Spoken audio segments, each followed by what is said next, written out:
What will T1 go for? Expectations are jungle right now, but Onar has already demonstrated that he has a very deep champion pool, and he's quite happy to pick whatever they want. I think there's room for something like a Trundle to be good here, especially if they want a little bit more early game agency, but it does very well into the Viego matchup, depending on... Nope, they're instead just going to pick Faker's Rise. They want to make sure that he has that comfort and the ability to roam and attack these side lanes. I love it. When we get these lore picks in esports, Faker with literal movies made about him on the champion. Blind picks it, says Yagao, what is your move, my friend? And let me remind you, this meta right now, the majority of mid laners are saying there's like two matchups you can pick Ryze into anymore. This is not a widespread thing. This is Faker specific. This is GOAT specific. And then you can double protection ban it against Yagao with the map mobility champions. The two preferential ones, the Taliyah and the Gallia. So a few things I've spotted. The first is that T1 have decided to mitigate any roaming matching that Yagao typically goes for. This does make me question if he's thinking about a Twisted Fate. This was something that he often fell back on if he wants to make sure that he can attack these side lanes. The other thing that I noticed is this Jace ban does suggest to me that they're looking at a Fiora top line for 369. T1 are saying we can play the entire map on Summoner's Rift, and you cannot, JDG. You cannot catch up with us. Betty is glad to be here with a Nocturne pick, even though it's not mid lane with you. Because being able to turn off the lights, you saw what T1 were able to do, pulling JDG across the map in the previous game. Now you can deny teleports even with the early Nocturne ultimate and Ryze plays from Faker. He obviously still has it with the Realm Warps. JDG though, they stick to comfort. They got the Viego already for 369, throw the Renekton for 369 there, as well as the Viego for Kanavi. So the Renekton does make a lot of sense in terms of being a safe blind. There aren't many things that Zeus could pick that would give him a winning matchup, but he doesn't need a winning matchup. We know how versatile of a player he is, and Carrier's just flexing through all the different champions that he could pick as an option. I actually loved the hover of the Gangplank the most because it gives him another global to work I with. agree. And I have confidence in Zeus as far as the carry play. Yeah, even though that was just a hover early, that is my preferred matchup into Renekton. Have confidence in Zeus to avoid letting 369 stack a big enough wave to dive him on. 369 is a solo kill specialist. As we said, coming into this game, he has the highest solo kills of anyone in the tournament at 7. Now, though, against Zeus, can you do it? Gangplank, if you stack a wave versus him, maybe they could bring Kanavi and go for the kill, but you're going to have to coordinate. The thing that I love about T1's approach to the draft in this series is they recognize, as the world does, that JDG have gotten this far because of their team fighting. Their objective setup, their control around the map is what makes them world class. So T1 said, you know what? How do you fare in 1v1, 2v2, and side lanes? And this is an area where JDG have not consistently been tested, whereas T1 is more than happy to play that style. With Zeus and Faker playing at their prime, it is an advantage. To see it all the same, we know Zeus is an incredible player. Owner, we'll see how much he's able to play around the Renekton. The gank power not huge up there, but I want to know what he does other than rush level 6. And Zeus has started with Corrupting Potion here for himself on the Gangplank, so you can be very, very aggressive in early lane phase, spamming out your Qs with your Corrupting Potion ticking to get a lot of strong trades. But the real crux will be, can he get enough money for his Sheen back with that investment? Well, Prime Gaming is giving away 150,000 RP to several lucky fans every single day of Worlds. Head over to PrimeGamingWorlds22.com to enter and make sure to put in today's secret code to get bonus entries. Run from it, hide from it. It will find you all the same. The TSM chants have made their way. In every city, which I am very happy about. It is so much fun to be back here casting in front of a 20,000 person arena. Do you want to sound like 20,000 people right now? The Thank you. energy is electric here in Atlanta, Georgia. Let's see if we can keep that energy up as we move into Game 3. So we're looking at the early game, the early pathing. Ona going to start on the Raptors. Nocturne's early clear through these multiple mob camps is very fast, very efficient, and he's likely going to convert that into the red, and then perhaps do a full clear topside or path towards his bot. Yeah, definitely expect a full clear from him. Should be noted, that during 369, base tanking the barrel tri-brush play here from Zeus, he was able to get his ward there down onto the Krugs. So they'll have that timer on the Nocturne full clear. And it is also worth noting, you don't just go from Raptors to red for your full clear for Nocturne. He's trying to get all these smaller camps down and respawning quicker by going to Krugs first, then picking up red buff. It's a hyper-efficient path, right? Because as you rightly said, it gets those respawn timers going much quicker, but also what's crucial is he's doing a full clear from topside into the bot lane. The person we also have to keep our eyes on is Kanavi. Often what he's done is full clear on one side of the map into a mid lane gank. We've seen that 2 times in a row, and we've seen Faker burn some type of summoner, whether it be Ghost or Flash, or basically pressure being put onto Faker in the mid lane. This ward, though, that you just highlighted for me, Kobe, covers for that.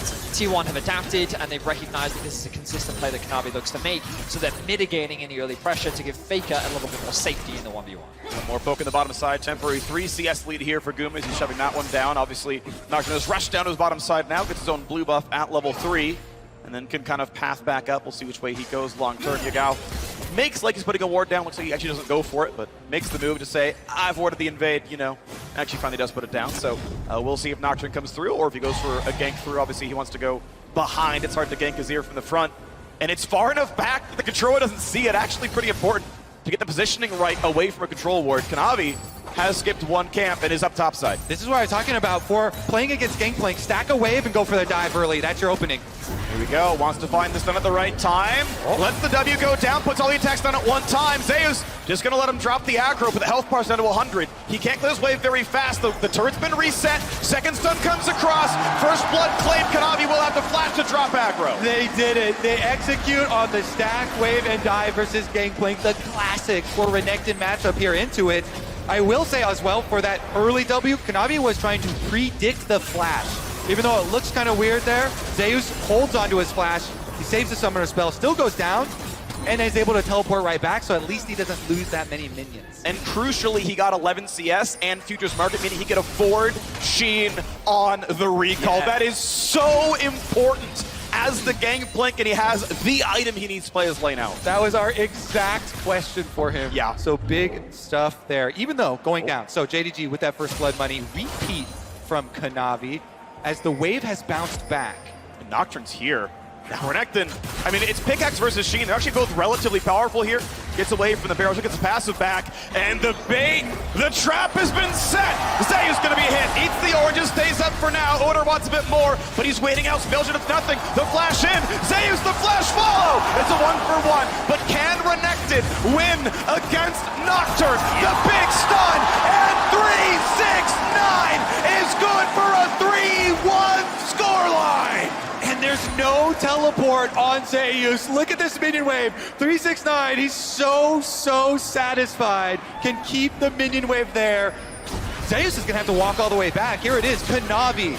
Such a big brain counter gank here. And then when Owner and Zeus try and flash forward to finish off the kill on him, they get the answer, and 369 can finish off the second kill as well with all the rage he had stacked up on the Renekton. The initial problem with that play for 369 was that his abilities were on cooldown. Just before that play happened, he invested everything onto getting a short trade against Zeus, which made it awkward. So Kanavi getting that initial exchange onto Zeus was really smart because it just bought 369 that extra bit of time. But it also gave the JDG top jungle an opportunity to get revenge after they got hard outplayed last game. Yeah, 369 has an ulti. What's the stun gonna look like is the question. Nocturne's nearby. Conqueror stacked up. Oh no, Owner's here. Just kidding. We got our own jungler. The fear lands. Kanavi's gonna get one, and it's time to be afraid. In the bot side, it's Hope extinguishing it from T1. Gets the root. The flash from Faker. Missing. Hit with the bubble. Carrier doesn't. And Faker gonna try to find the rest. Missing. Iato gets a single. It's 2 for 2 as Faker cleans it up. Oh my god, more action! Oh, yes! He missed the ulti. Zeus sidesteps it and turns one back. 11 kills, 6 minutes into the game. We promised you a bloodbath, and in the arena, both teams are delivering. Inject 5 games of this right into my veins. My goodness, they are so aggressive going for that dive. Konami here right into the face of Zeus, and he stands tall, Q right in front of him, gets the kill, plus gets that minion wave. That was so critical. You know what Konami was thinking? He was thinking, if I could kill him here, this Gangplank is out of the game. Losing another giant stacked wave would be just devastating, and yet he pulls it out.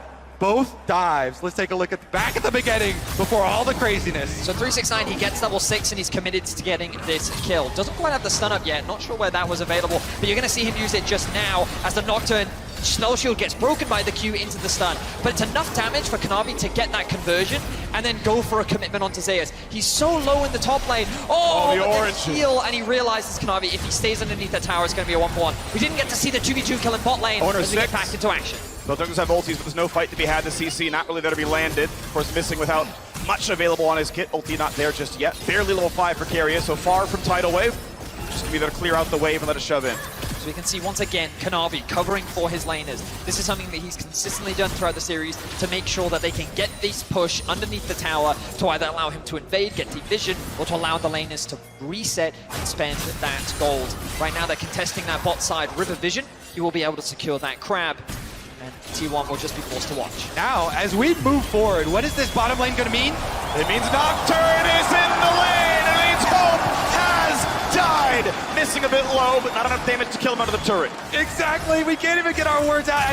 It's so action-packed here. T1's strategy, though, remember, all the globals drafted to play around this bottom lane. The first pick, Lucian Nami, rewarded again. This is now a 2-kill Faker Ryze in mid lane that can roam down there, plus the Nocturne ultimate just used by Owner will secure not only turret plates for Guma and Keria, but also the dragon stacking starts now. And I think that that was really crucial for T1 because dying in the 2 versus 2 from JDG was not a great position for the Lucian Nami to be in. We've seen Gumayushi do this before, but he's able to bounce back as he demonstrated last game. But the fact that Faker and Owner can consistently roam towards the bot side of the map and just make sure that T1's duo stays ahead is something that Yagao just can't match on the Azir. Exactly. No lane is safe now. T1, with their draft, investing so heavily into globals.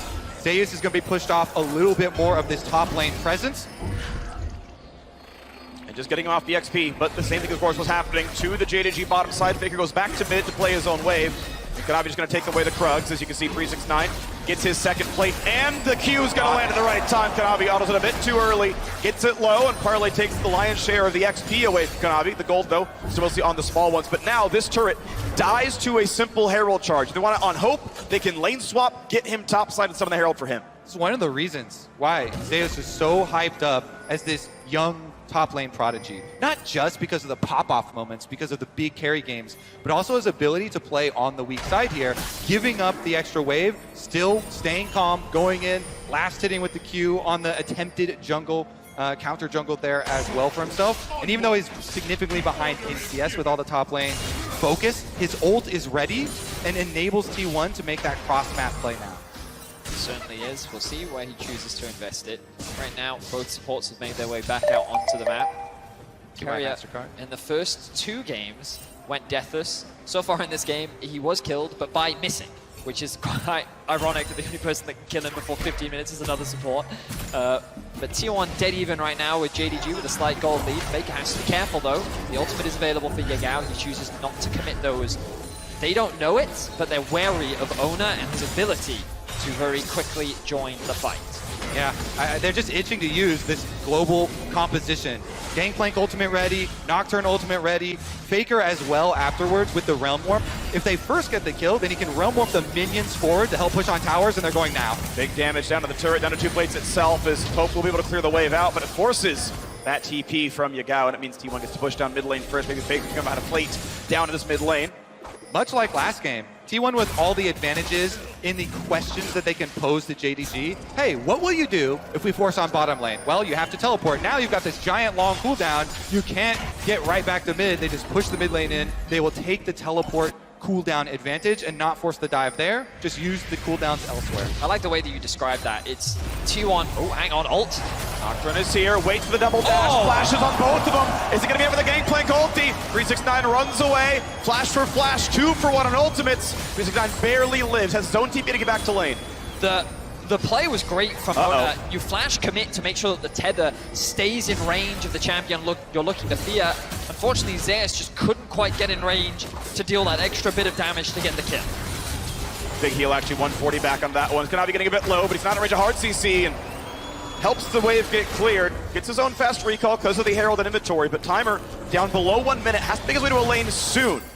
I want to point out how far forward all these lanes are for T1. Look at this, the tenacious fighting. Bottom lane shoving up in the 2v2. Top lane constantly being matched by Owner in the 2v2. Faker as well. Mid lane. They are not letting JDG move onto this map. T1, they know how to play the early game with high aggression. This is a team that throughout the year has been known for their incredibly dominant early game. And I think that they've demonstrated at this World Championship that they know how to transition that lead into quick wins. Most of their games, sub 30 minutes. This is a team that dominates with the early lead, but JDG, they're used to aggression, okay? They're from the LPL, the homeland of aggressive tendencies in the early game, and they are accustomed to weathering that storm. The question is, can they get the fights that they're looking for? And especially in that aggressive homeland, they are the kings of coming back. So it keeps it exciting here. We'll see if they're able to fight their way out of it this time. Well, the money of the turret does go to 369. Gorge Drinker now done. As he, of course, tries to stack his armor against Triple AD, holding the front line with his Gorge Drinker. Has a gold lead, but obviously the scaling so much better on the gangplank area. Looking for any wards that could be put down or swept away. The red buff will be claimed. I think possibly the biggest difference too in this game is that this is a game where T1 are going to be the early Dragon stacking team. So Dragon arriving very shortly here. No teleport on Zeus or ultimate from the Gangplank. This is the one that gets a little bit dicey on the timing windows. Of course, your Gangplank ultimate cooldown comes up really quickly. So as long as it doesn't happen right now. Yeah, ult for ult, 369 takes the fight. The Barrel's gonna get hit though, which means the slow is there. The passive reset, and Zeus wants to be the king of top lane. Barrels it down for a bit though, gets his passive back, flashes in, but it means the stun!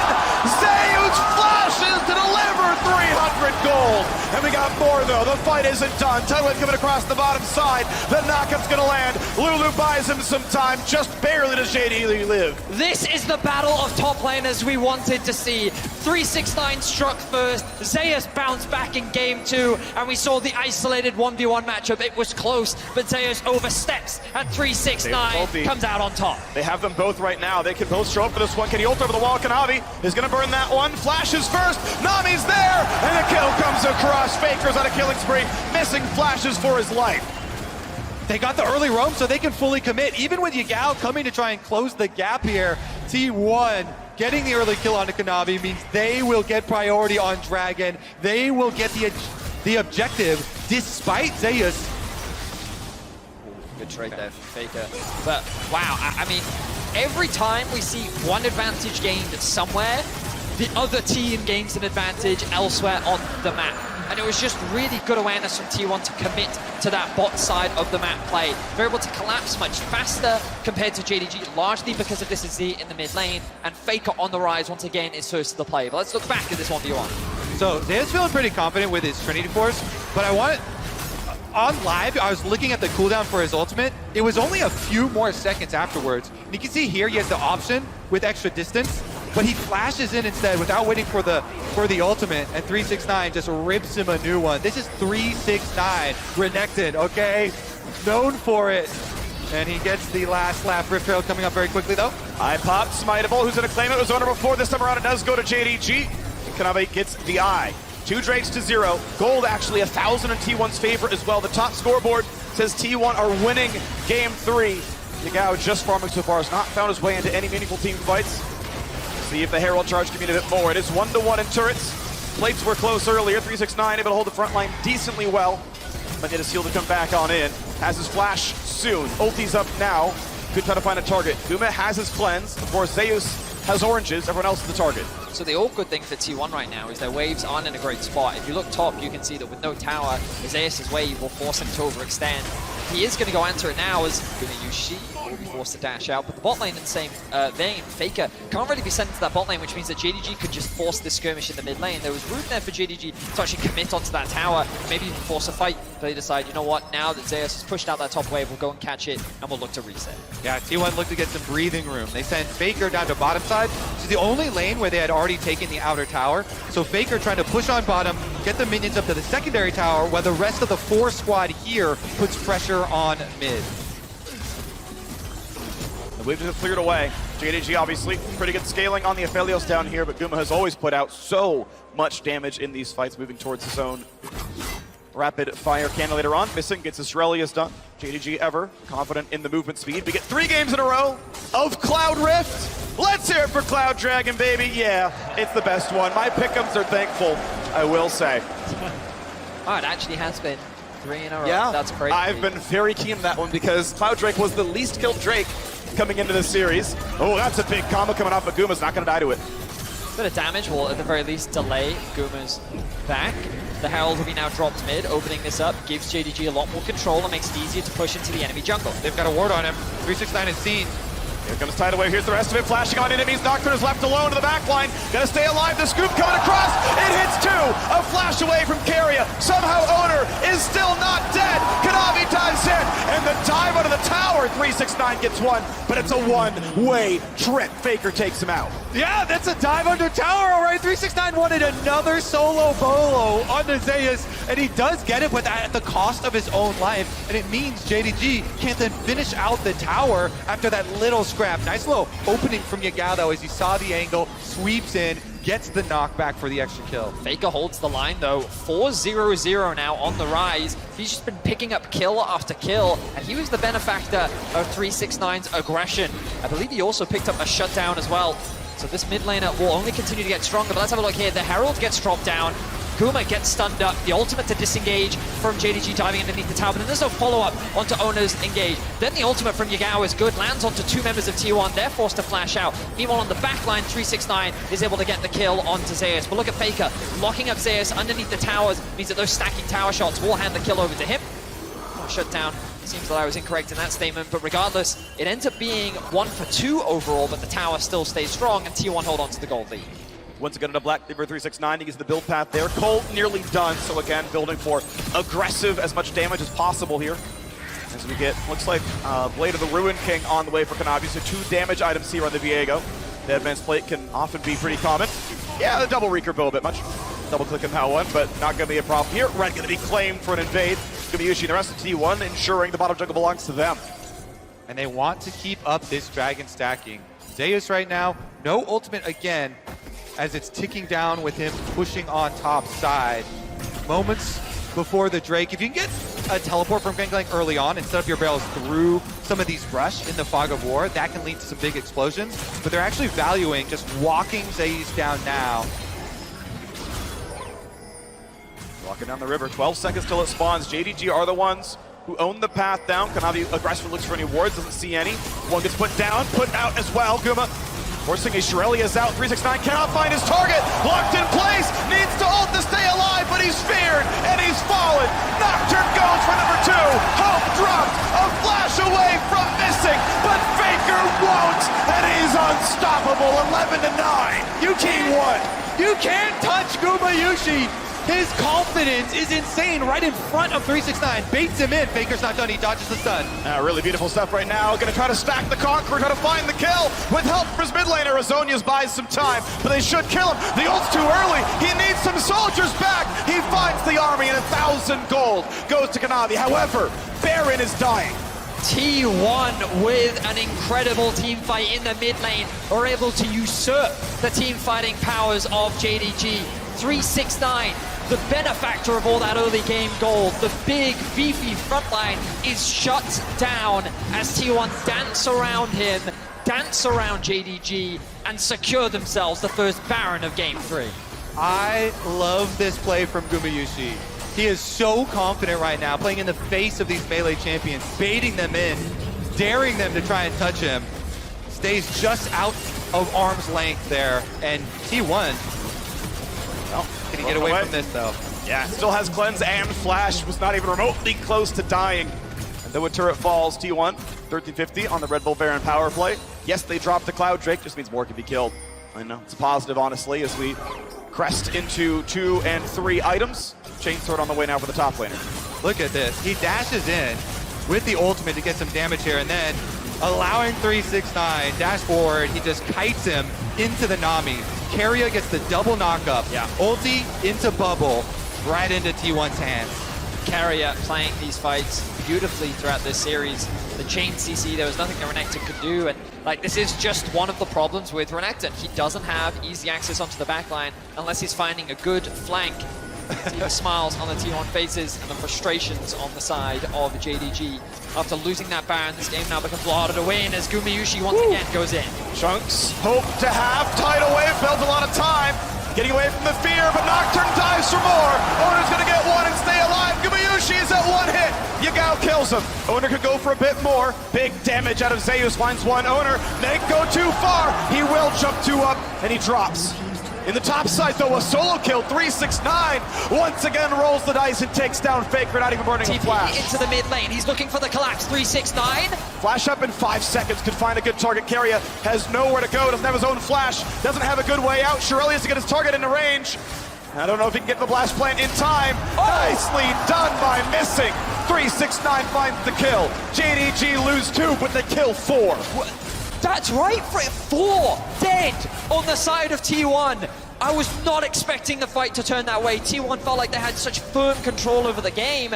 And then just like that, after a bit of aggression from Guma, JDG turned it around. 999, baby. He gets another solo bolo. Off screen, count it. Teleports in, gets another kill, trapping Keria here. And more money for JDG to mount their comeback. Remember that after the last team fight, JDG still got the dragon. They got that objective, so they also stalled T1's objective stacking here. Another bait attempted here from Gumayusi as they get the counter onto Kanavi, and is the ultimate commitment there from Nocturne. Meanwhile, here's our solo we're looking for. Faker just trying to kite away from the Renekton, has the ultimate to try and escape, but the stun then comes through from 369 to mitigate that. Faker doesn't have flash available to get away, realizes he can't do anything in the 1v1, and then the TP from 369 catches T1 completely unawares. Zeus and Keria split apart because they realize that they can't come out ahead in this fight. The Shirelli from Missing to help close the gap, and you'll see Missing landing an auto attack on the blast pan to deliver the fish to the hungry crocodile. And you can tell the bloodlust is getting to these players with the high pace of this action. Earlier, Owner with the tower dive on that Nocturne, with the rest of his team just a little bit too far away by the mid tower, goes down and sets up for that play. Across the map, though, 369 and Kanavi, great. Scryer's Bloom there by Faker, spots going on. The rest of the team already took down the bottom jungle. They're taking down the bottom tier 2 turret as well. 4 men strong. They shove this one out. Mid lane outer turret drops, though, as well. And as Gangplank ult was required to clear out top lane, they're still going for more. Keep in mind, this is 4 pushing the bottom side. 2 turrets taken. JDG sent most of the team back to defend, but the inhibitor is already gone. Really good response once again from T1. We complimented their ability to play through the side lanes in game 2. They're demonstrating it here in game 3. Beautiful. Kanavi, I'm not going to say that he baited out the ultimate, but that's what ended up happening. Doesn't get caught off guard. Yeah. T1 though in the brush. Kanavi They're gonna fakes it. find him. He doesn't get the ulti off. He just dies. He could have ulted. He just gets killed. And that is the jungler down. T1 with 40 seconds till this Drake comes up. About the same time they find the rest. 369 gonna take his fight against Faker. Will it be enough? Does he win round 2? He's ignited. He's ever frosted. And Faker with 5 held left wins the one-on-one. The GOAT! Now he's got more enemies coming after him, though. He's going for the sneaky recall. Out of vision. They know he's on the left-hand side. Missing. Will not spot him go into the brush. They see. You can see it. You can see it. It was in vision. They don't walk over to the roam ward. Faker with the Okie-doke, complete jukes right here. You can't see me. That ward's just outside the bush above the 2 players. It actually didn't go in the bush, so they didn't see Faker, so the polymorph couldn't actually come down. Faker gets away on the skin of his teeth, and he walks away the victor. This is why Faker is still on the lineup. With all of these young prodigies being built up by T1, he's still the GOAT. T1 will use that commitment topside as well to be able to pick up Dragon number 3. One away from the soul. T1 have a 4,000 gold lead, a 2 Drake lead, an inhibitor lead, and a Faker lead here in game 3. They'll drop a scuttle. It's not nearly as important as having the best player of all time on your roster. JDG will walk the reward on the way over, and out goes Kanavi. All right, now we have to turn our eyes towards this Baron, and now it's going to be a T1 collapse, moving up through the river. Teleport is ready for Gagao, I believe. But look at how T1 are just shepherding JDG into this half of the map. 369 and Kanavi are looking for a pick onto Faker, but he's going to respect it. They have the push in mid. Yagao's forced to go back and answer it. Now they're looking for Faker, though. Gonna find the ulti onto him. This time he's got no escape tools. Azonius buys time. A huge barrel finds more. 1 for nothing, and it's time to possess the Rise, but he's gonna drop too quickly. 369 does what he can. They find the second kill. Over the wall they go. Yagao wants owner, scoops him in, finds the kill. Safe so far, missing, gets shot down. Oh, fires, but Gumayushi takes down 2. Carrier left alone, and he's gonna be left to his own devices now. Guma has to retreat. Does not have the health to play it out. When the going gets tough, it's the bot lane of T1 that come up clutch. This bot lane cannot afford to be underestimated. And Gumayushi with a phenomenal Lucia performance. Carrier is just wasting their time, buying time for the T1 members to respawn. He will lose his life, but it does not matter. What was an incredible team fight for JDG. No, not going the base is still being attacked. He can't kill him, but he's stopping the recalls. They are losing Nexus turrets right now. At least Kanavi respawns the time. They don't lose too much. He'll get most of the farm. But the Baron, up here. they have how many TVs? They have both TVs up and available. They're just pinging it right now. The question mark pings are coming out from JDG. Is this something that you're trying to force? They're not going to force it right now. Yeah, they are. Yes, they are. They're going to send everyone. 369 sees it, though. Takes a chunk. He's got Yagao nearby. Ulti's up in 15 seconds, and the no Baron's being attacked, but this isn't going to be enough. Not everyone got into the pit. Owner can obviously blast plant back in, but honestly, JDG weather the storm. Bot lane inhibitor respawning before too long. There are still super waves coming in. They can collect some of the farm, and 369 can always TP back. What a clutch play there from JDG to actually pick Faker off, knowing he did not have the flash available this time around, could not delay as he did in the last time. And they get him, and they get enough of a health lead in that skirmish as well, so that T1, even with the AoE from the gangplank coming in, they still lose an extra person on the play. Wards being put right back up around that Baron. They know they can't let it out of their eyesight for a second. Look at the goal difference between the that's carries. quite early. Smite will come through for Onat, making sure that T1 have control around this objective. But the AD carry difference is so stark right now. 4 items completed for Gumayushi, along with the Dirk. Means that he is, I mean, he was the carry last game. He's been a huge carry for T1 throughout this World Championship. And he is a massive threat that JDG need to find a way to shut down. Faker almost at death cap as well, looking at inventories here. Could have a big power spike, and with inhibitor on bottom side respawning fairly soon, they can still revert to split pushing with their global advantage. The Baron is going to be started off by T1. Once again, JDG must answer the call. They must walk into... Doing without Guma. They're letting him show on the waves that they don't know it's dying so quickly, but Baron's going to drop here. Looking for the stun, not going to find it. Nocturne turns off the lights, and that's Baron claimed. Near the kill, it's an ult to safety for Kanavi. Cannot be in this fight. Oh, he's gonna die. He's gonna get shut down. The wrong one. Back into the jungle, takes down the JDG jungler. They're not done yet. Faker flashes in. Gets the root, gets a bunch of damage. They turn back, he burns a stopwatch, and that's gonna be him today. The barrel hits too. 369 does what he can, but he's got no team. Burns the stopwatch, immune to the fear, but it's not gonna matter. There's the ace. Zeus, it's a million gigantic barrels. Faker makes the shot call, gets him in and out of the pit, and T1 are going for the base. T1 will wipe JDG off the map. What an incredible team fight, led by Gumayushi. The man has come up clutch once again. He shuts down the core carry of JDG, and they will shut down JDG in game 2. Gumayushi may have died, but he kills a hell of a lot more. The Nexus turrets fall. Kanavi's left alone to watch. Once again, his kingdom fall to ruins. T1, 2-1.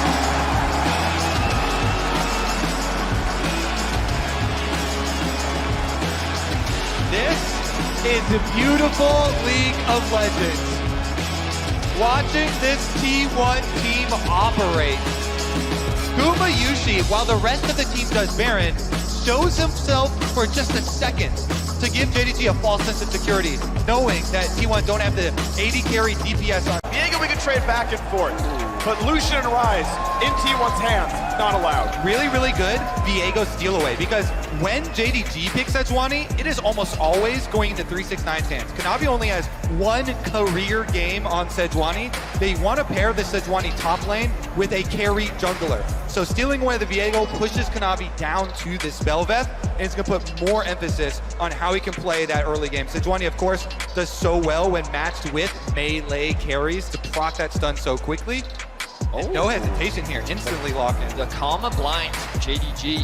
Of course, this does have room to be flexed between both mid and support. We'll see what direction JDG choose to go with it.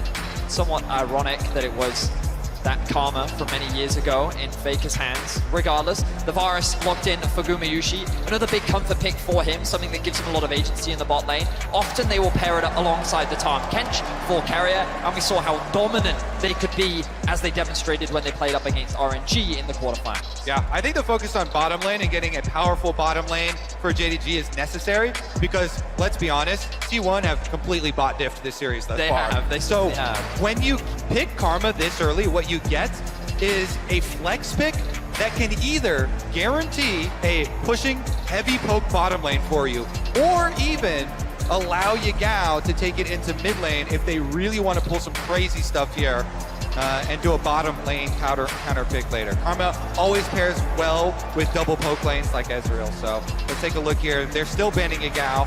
Yep.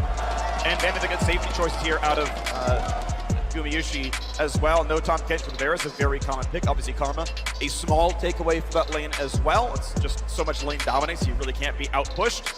We'll see if Heimer ends up making its debut on this one, but a ways to go until we see that. Second bans to come through. No Ashe looking again at lane dominant. It means that Ezreal is available, though not a huge favor. Crazy, interesting test now we're putting too. T1 have done this multiple times where on this third pick, they pick a mid lane and then ban to protect it. Yagao has always countered with the Taliyah. They're saying, hey, you're not going to pick the Akali, the kill counter into Azir. That is very normal. I want to see if that is actually true. If he goes onto the Sylas again. Renata is a very good answer here from T1. Very safe. So far, their draft, I would say, is just very safe.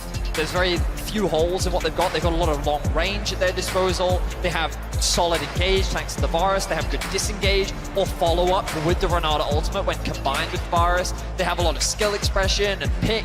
Like, it just depends on how they round out their composition. Do they want more engage? Do they want side lane threat? There's a lot of flexibility here for T1. Yeah, T1 are showing really good counter engage right now. As you mentioned, Renata ult's so good when the team is charging into you. That Sejuani, that Bel'Veth on the front lines. Locking it up here with the Jhin for bottom lane. There's that Sylas we were talking about because Yagao has not shown the preference for the Akali answer into his ear. Almost always, this Sylas, he goes right back to it. The couple cheeky hovers there. Carrier playing with the fans' hearts. What direction will they go in? We expect Zeus to have a deep champion pool, and he will lock in his Gragas. A long time comfort for Zeus.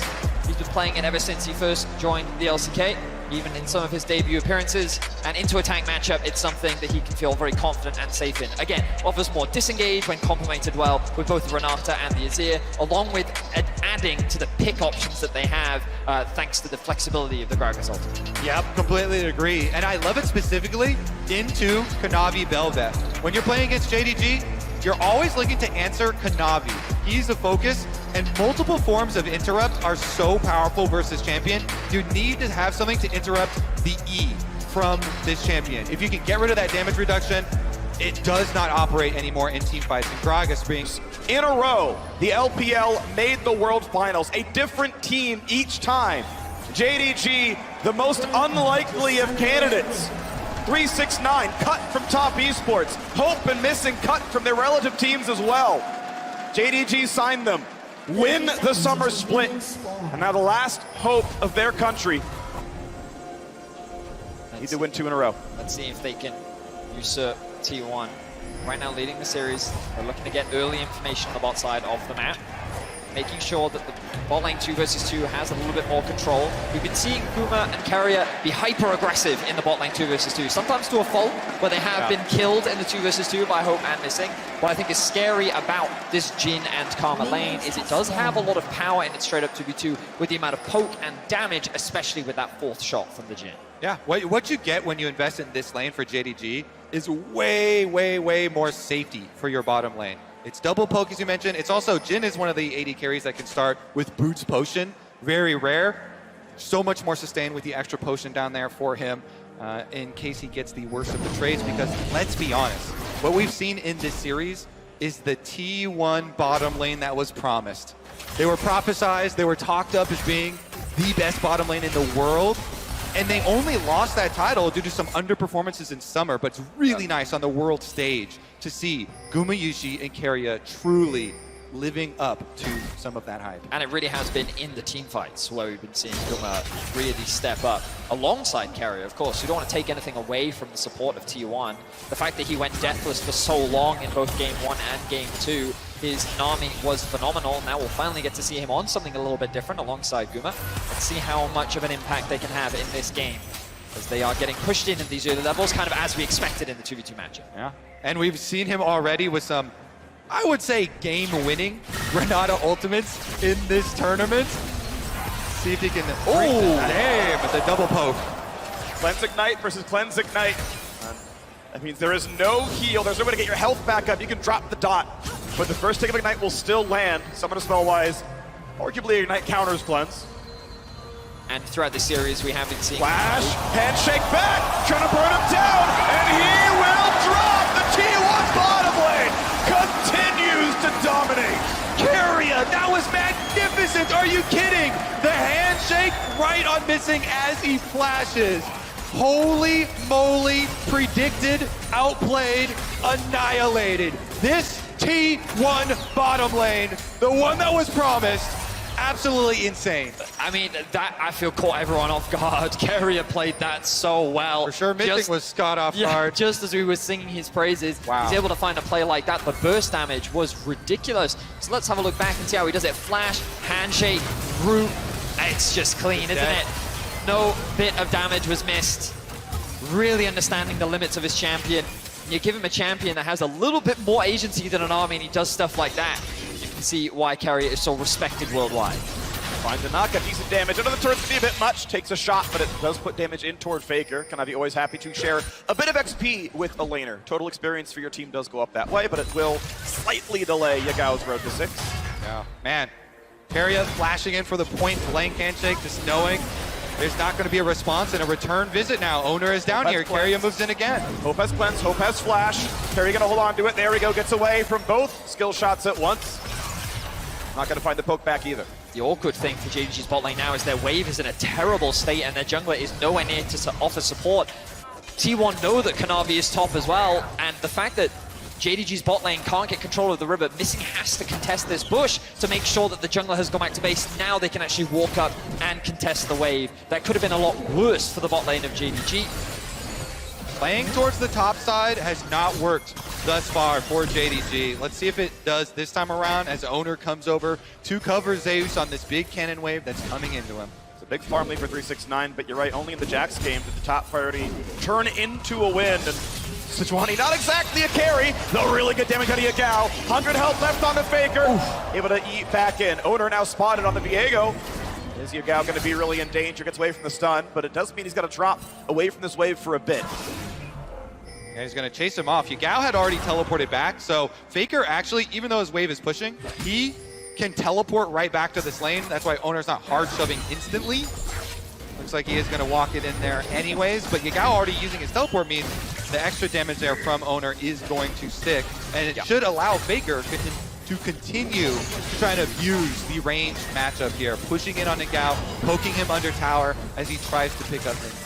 We didn't talk about it, but this is actually Faker's first Azir game at Worlds. Of course, the man is very familiar with Azir.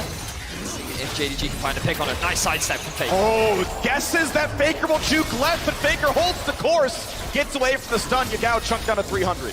He is sidestepping everything. How can you pin down a T1 member when they don't even flash? They have the confidence to juke every skill shot you throw at them. Beautiful play there from Faker. He's used to the pressure from Kanavi at this point, and with the push that they have in bot lane and the fact that Kanavi coming mid just allows Yagao to go back to base means that there's a very easy opportunity to secure this first dragon. Very well played from T1 in the early game, starting to build a small gold lead.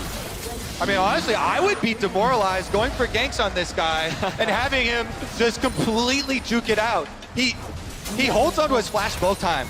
When Silas has him so low under tower, Faker confidence, doesn't burn his flash.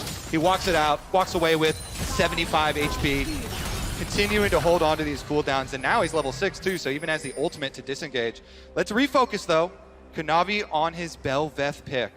Going to go for the invade on red buff here, take it away from Owner as his recall goes off from the bottom lane. So Kanavi will continue with this little lead that he has gotten. Very minute, but is there. I do want to point out that Faker has rushed himself Oblivion Orb in the lane. Keep in mind that what he's against is the Dorn Shield and Second Wind. One thing that, for those who've been...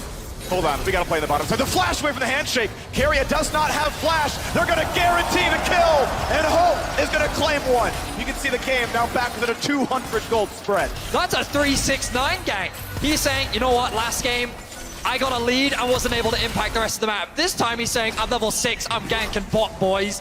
They moved the Silas up to top lane so that he can now rotate over to mid. Kanavi is now here as well. I don't expect him to get the kill onto Faker, but great map movement there from JDG. That caught T1's bot lane completely off guard. Exactly, Vedius. It's the rotation of mid lane up to top to get the pressure there, top lane down to go for the gank, and then jungle comes in so they don't lose out on any minion waves while still allowing 3-6-9 to try and 1v9 again. He's like, there's a fire on bottom side. I want to go clean it up. Good ward there, really good control ward. Owner was suspicious of JDG hovering in that top side river, but they will spot it out and no fight will ensue. Pretty important thing that pro junglers do on the Viego is the view range of their sweeper is larger than the view range of someone else seeing you while camouflage. Yeah, we had the vision difference anyway, and it's like, yep, can't see me. All right, someone's there, cool. Ward, walk out. No danger here. We've now got the Herald play available. It's 8 minutes in, both teams trying to fight for it. The patience runs out. No one's killing it yet. So the objective is slow to secure, which gives time for JDG to push out top and mid wave. Meanwhile, T1 are buying time for Guma to join the rest of the squad. He will now arrive with his ultimate available. Looking at the supports as well. Curious as to how close they are to level 6, because that really could be the difference maker in the fight, as we see both teams once again contesting over this mid wave. 5 flashes up for T1. Missing both from the bottom lane. Of course, this guy didn't bring one his side, but he's got his ulti up. Cleanse ability for Guma means there's only so many good targets. His Herald's being attacked. T1, will they find their way in? Barrel spots a ward, and they're gonna knock that down with a trinket themselves. Stolen Cask is only a disengage. Ultimately, JDG do not find their way out of the Herald yet. Yeah, they're gonna restart it, try and pull them back in. Owner still lurking around with the camouflage on. So the awkward thing for JDG right now is there is a big wave stacking up in the bot lane that is just bleeding away minions to engage. Gonna find the root. The ulti from Varus doesn't get too much more. The re-engage looks pretty good. Yagao flashes in for a bit of damage. Ulti stun's gonna land. Can they kill Owner? He dives in, and the Berserk comes across. Kanavi is low, gets the air, and he goes 1 for 1. Looking for a bit more now. Yagao is in the front line. Already though, Sejuani is dead. Faker flashes, Ignite kills him, and Hope is safe in the wings, but the CC is too good. Yagao will die. Delivers himself to death. 4th shot, not quite the kill. Karma can't get it either. Sidestepping the last shot just barely. Gumayushi still safe. Gumayushi still firing. Slowed down, but without mana cannot secure a kill. Wow, what a crazy fight. Every single member walking away on such low health bars, but Guma continues to be clean, sidestepping everything, but T1 walk away the victors of the fight as JDG secure themselves the Herald. I love it because even though the kills were close, we burn away all the flashes. Look at this. Flash initiation for Guma, but Hope has cleansed. So he just cleanses and walks out. Then they go for the turnaround off of the knockup onto Guma. They're trying to get back to this flashless carry, but they get the Sejuani ultimate here onto Owner. He ults back in towards this Rift Herald as 369 picks it up and walks out. Bailout allows them to continue the fight, but he's so tanky and trying to move it through. Faker in the back line. Flashes away, still has the Ignite on him though, so burns down anyway. It's just the other side of the fight was fluffed so much, and Yagao gives this one over. Guma now, no mana after this arrow, but he's got auto attacks to push them off, and the flash from Hope also being burned like a matador, dodging that Gragas. Zeus lived because his passive popped on body slam. He was dead the 4th shot. Somehow Hope was like, this might not kill. I gotta flash the body slam that could have landed on me. Somehow was right about that one. He lived with a sliver of health. The thing that got me about that fight was in the replay seeing Faker just glide into the backline and he just looked at the AD carry and both ultimates were just in this really awkward position.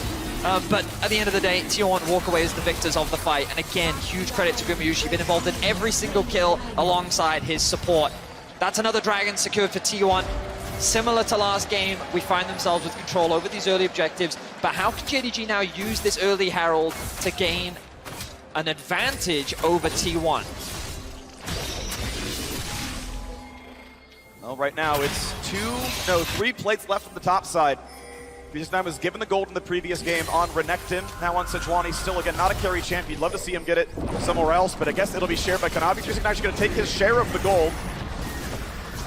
See if Velvet can be a big enough carry. Certainly 369 is up in farm, but will that matter enough? Yeah, we're seeing it again and again. JDG trying to have Kanavi and 369 carry these games because T1's bottom lane is just relentless. Again, this Rift Herald used on top side does get a pretty high value secondary charge, but bottom lane is kind of Flash stun. Varus can't land it himself, though, forcing the flash that are missing. He will stay alive, trading flashes with the opposing jungler. But with the wave thinning out, they're not going to get much more than this damage. The plate itself will not drop. Hope wants his 4th shot, can't quite get it. There we go, Guma takes the trade. And with Varus ulti on, there's a chance they find that kill. They gotta block the shots, they will do so. The shields come out as well from the support. Get away from the deadly flourish. Well played by T1 to get away unscathed, but you can see the biggest difference between this game and the last two. There's no Faker. Faker on the rise, roaming to bot lane to create this 4-man stack dive, made it so much harder for Hope and Missing to weather the storm. But in a 3 versus 2, with the Karma, with the additional shields and mobility that they have, it's that much safer compared to what we saw before, which means that they hold on to their tower, and JDG have now accrued an ever so slight gold advantage while not having their AD carry be put behind in the same way. Yeah, this is a much different style of comp from T1 this time around. Tank on the top side for Zeus, scaling, teamfight carry mage for Faker this time around. A lot less roaming, less of those chaotic, scrappy plays, building up for a little bit more of the front to back. But we've already seen crazy things like Guma flashing forward to go for the Varus initiations as well. And it's only a 200 gold lead between the two AD carries. You have to feel bad for Missing, trying his best to get level 6, now does have it, but has been losing out a lot on XP. His owner now getting bullied out by 369. I don't expect much more to come off the back of this. We kind of turn our attention to objectives as an ultimate comes down. Catches them both, has to cleanse, still 4 shots his teammate, has to get away from Varus ulti, and Missing will die.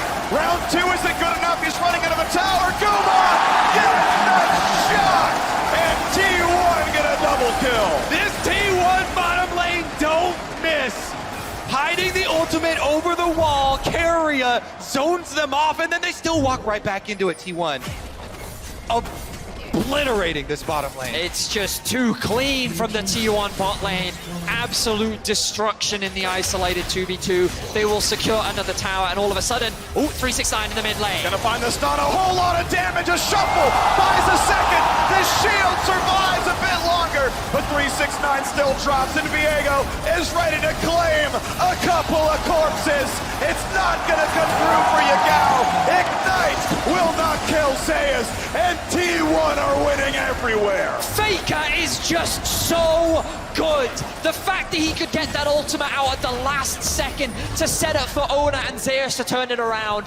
T1 find 3 kills, and they will hold on to the gold lead. Faker always looking for the turnaround play. He does not panic and try and ult them away from him. With his dying breath, ults them into the tower, tells the rest of the members of T1, you've got this, you can pick up the kills. I will die for this. Here it is.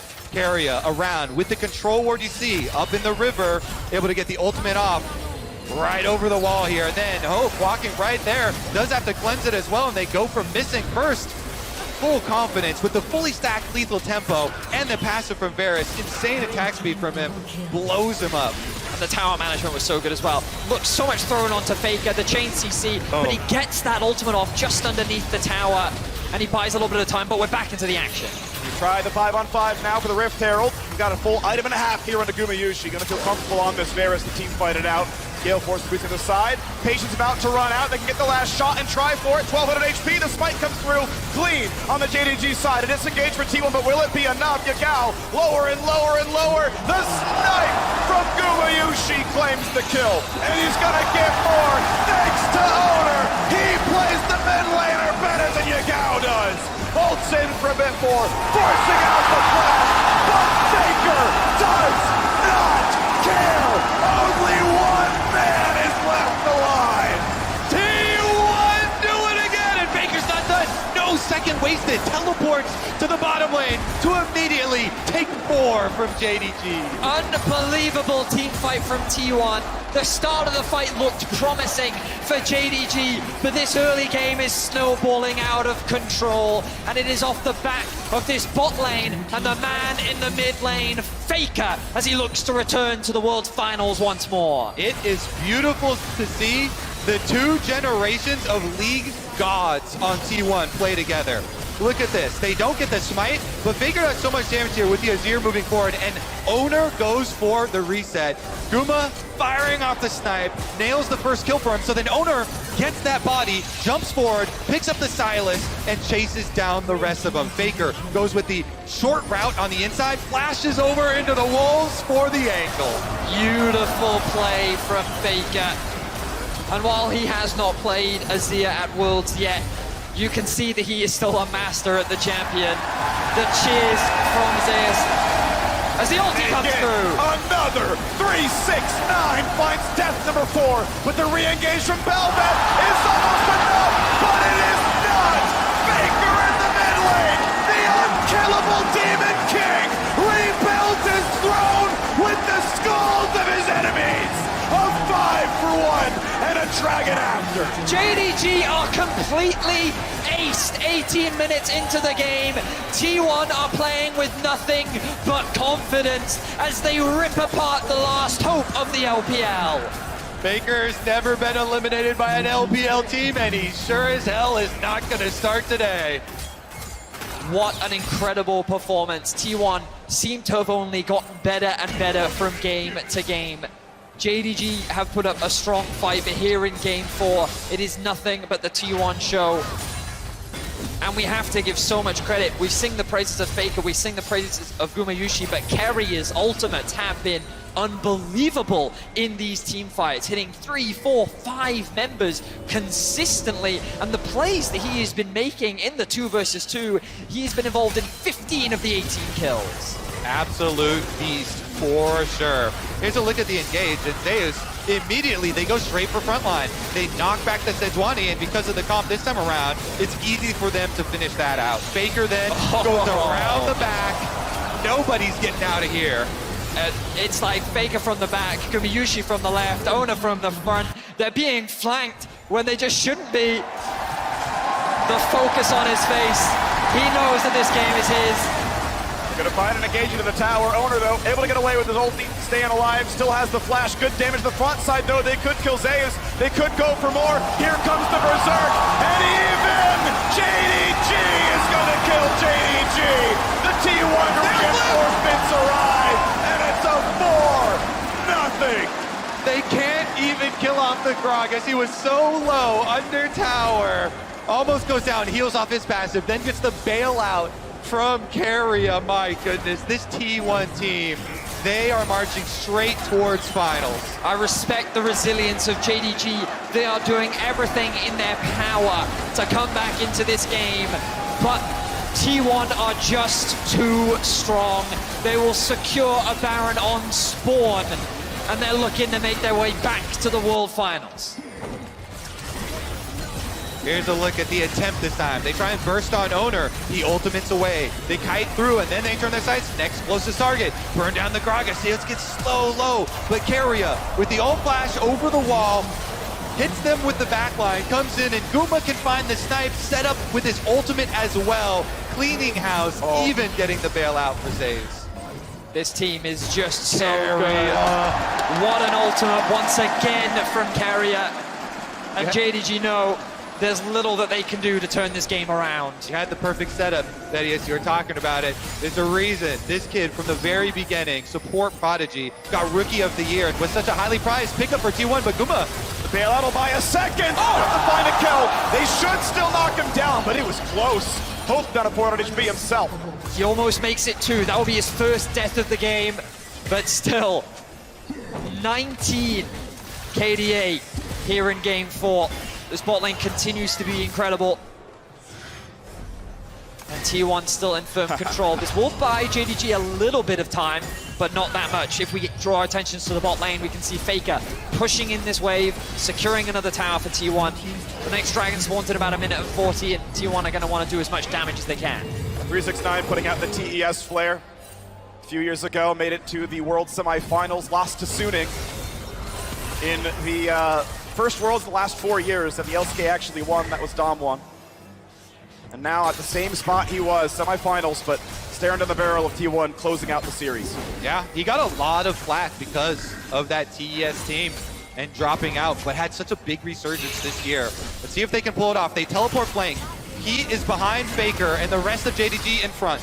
Slow but not a route, 1-through for the Karma, but not gonna be enough. Shuffling back in, Kanavi taking for a bit. It's a 1-for-1, Faker drops, but Owner is now on Velvet. Owner is gonna find another kill and going for a whole lot more. Yagao stuck in place, stolen Kraken's ulti, not gonna matter. And Zeus is here to chase down Karma. 369 drops, missing drops, and T1 once again bathe Summoner's Rift in the blood of their enemies. 29-7. You wanted more than 1 kill a minute? Just T1 have that mark as they go for the top lane. Ace after ace after ace. T1 is unstoppable. There is nothing that can stand in their way and return to the pedestal with which they made their name. T1 is looking to cement themselves even further as the legend among legends. A League of Legends movie in the making. All right, here's the attempt on Faker's life, though, from JDG. They never give up. They always are trying to pick off somebody, and they, in the end, trade 1-for-1. They get the kill, but guess what? T1 are too far ahead, and Owner getting these resets. As soon as the rest of the team gets here, they're so outmatched in items. It's just a bloodbath. Owner making this champ look broken again. Ulting to catch him out, no one left alive as Zeus is able to chase down the Karma as well. And you can see the idea from JDG, which is we have to find a pick, we have to find something. We're too far behind, we need shutdown gold, we need anything that can buy us time to get back into this game. But every single time, it is T1 not allowing them that window as T1 once again look for a pick. Not gonna find it just yet, but this time, it might be to close the game out. T1 came into the series. They had only won 1 game slower than 30 minutes. They were stomping hard and fast, and now 24 minutes in, just about closing the loop here, trying to find the backline access. Kanavi cannot get in. Gragas only sends them back out. JDG, a brief respite, but only for a moment as Faker takes down Yagao. Gumayushi secures the kill, but it was still the doing of the mid laner, the greatest of all time. 10 years in his career, 5 years since Ruler kicked him out in the finals. And tomorrow we may see him rematch that man for his 4th title. The Nexus turrets fall. T1 back to the finals for the first time in 5 years. And a team